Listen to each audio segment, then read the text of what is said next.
এ রোজা করলে কি লাভ রয়েছে, এ রোজা করলে কি লাভবান রয়েছে, এ রোজা করলে কি লাভ রয়েছে। লাআল্লাকুম তাত্তাকুন, রোজা তোমাকে পরেজগার বানাবে, আল্লাহওয়ালা বানাবে, আল্লাহ ভীরু বানাবে, মুত্তাকিন বানাবে, পরেজগার বানাবে। তোমাদের কোনো চিন্তা থাকবে না।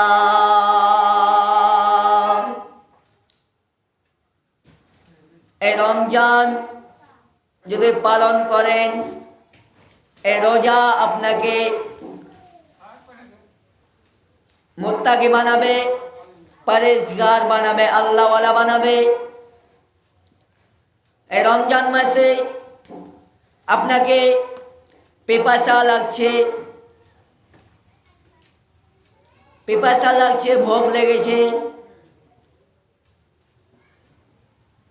যে হে আল্লাহ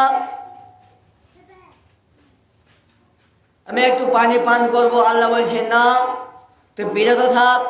সিয়াম মানে হচ্ছে বিরত থাকা। আপনি বলছেন যে পিপাসা লেগেছে, আল্লাহ বলছেন না,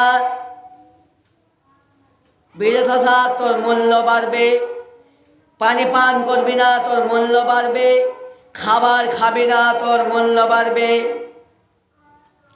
আল্লাহ তাবারক ওয়া তাআলা বলছেন যে লাআল্লাকুম তাত্তাকুন, তে আল্লাহওয়ালা হবে রে, আল্লাহ ভীরু হবে, তাকওয়াওয়ালা হবে, পরেজগার তোকে বানাবে।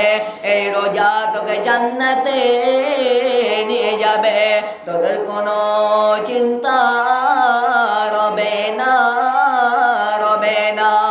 হযরত সাহাল রাদিয়াল্লাহু তাআলা আনহু তিনি বলেন যে জান্নাতের 8টা দরজা রয়েছে, 8টা দরজার মধ্যে একটি দরজার নাম রায়্যান। ও রায়্যান নামে দরজা দিয়ে কে প্রবেশ করবে, কে জান্নাতে যাবে, কে প্রবেশ করবে, কে জান্নাতে যাবে, কে প্রবেশ করবে। ও রায়্যান নামে জান্নাতে কে যাবে, কিয়ামতের দিন, বিচারের দিন। এভাবে মানুষের মতন ডাকবে, হো রোজাদারেরা তোমরা কোথায় আছো? যারা রোজা করেছিলে, যারা দুনিয়াতে রোজা করেছো, তোমরা কোথায় আছো? তোমরা এই গেট দিয়ে জান্নাতে ঢুকে যাও। তাহলে যারা রোজা করবে, যারা রোজা করবে, সিয়াম পালন করবে, এদের জন্য স্পেশাল গেট রয়েছে।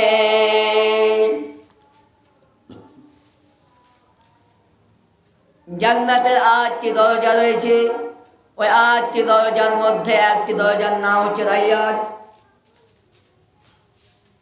কিয়ামতের দিন, বিচারের দিনে এইভাবে মানুষের মতন ডাকবে, হে রোজাদারেরা তোমরা কোথায় আছো? এই জান্নাত দিয়ে তোমরা ঢুকে যাও।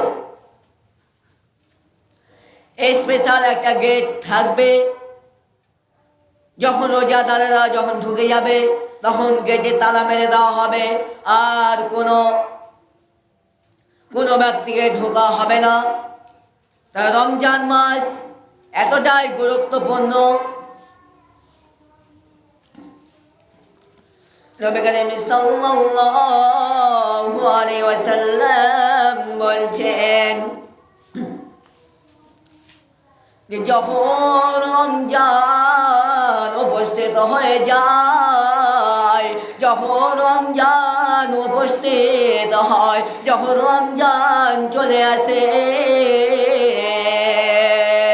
নবীজি বলছেন যে আল্লাহ রহমতের দরজাকে খুলে দেয়।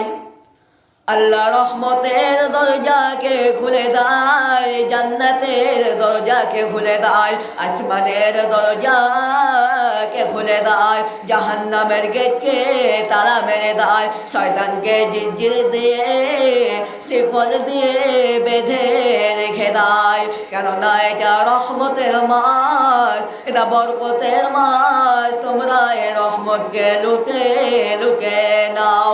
শুধু তাই নয়, আসমানের দরজাগুলোকে খুলে দেওয়া হয়। এজন্য মুসলমান রমজান মাসে বেশি বেশি করে আল্লাহর ইবাদত করো। আল্লাহ জান্নাতীদের কথা বলতে গিয়ে আল্লাহ কোরআনে 8টি কথা বলেছেন। 8টির ভিতরে 4 নম্বর বলেছেন যে তোমরা রোজাদার হয়ে যাও। তোমরা যদি রোজাদার হতে পারো, আমি আল্লাহ তোমাদেরকে রাইয়ান নামে দরজা দিয়ে ঢুকিয়ে দিব।